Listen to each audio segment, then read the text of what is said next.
as an early career physician, you might experience that when you have a consult list that's growing at work, or you wake up thinking about your busy day of clinic that you have ahead of you, or all of the new patients that you have to learn that day as your first starting day on the ward.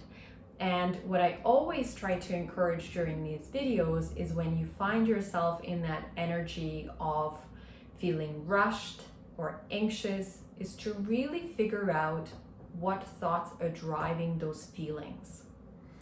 And typically for me, what I would notice is the minute I would wake up, I would start ramping off a list of things that need to get done, and that I would need to leave by a certain amount of time because I have to get X amount of things done and I won't have enough time.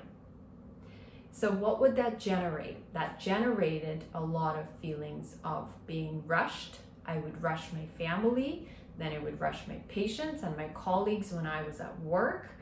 Everybody would be at this level of heightened sympathetic drive around me. My family loves when I go into that mode. So notice how then you show up for the rest of your day. You're constantly busy, you're constantly in a rush, you're never really present even with the patient that you were thinking about in the morning because you've already moved on to your next to-do list. So it really takes you into this overwhelm instead of being present with whatever you need to do. So you have to intentionally decide how you want to feel at work. Something for me that resonates is feeling calm and focused, because that's how I ultimately want to show up for my patients. And then you have to think about, what things do I have to think about? What things do I have to think in order to generate those feelings?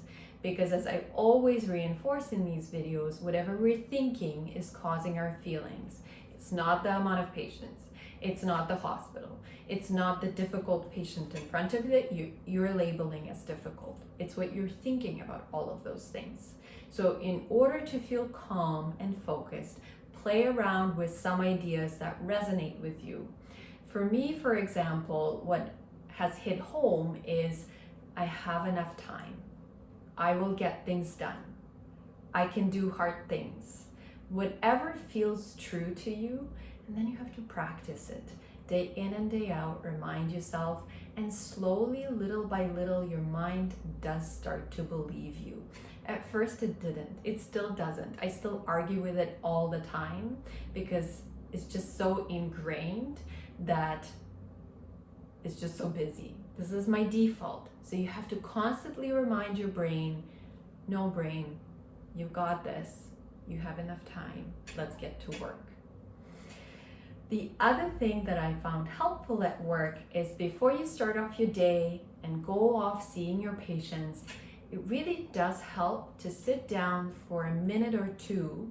I'm not talking about taking longer, because your brain will resist that as well in the beginning because it's going to feel like it won't have time. But just sit down, still yourself, and take a couple of deep breaths to really bring yourself to the exact point where you're at. And then go off. Okay, my loves, that's it for today. Go and stay focused and present with your patients, your families, and most importantly, with yourself. Bye.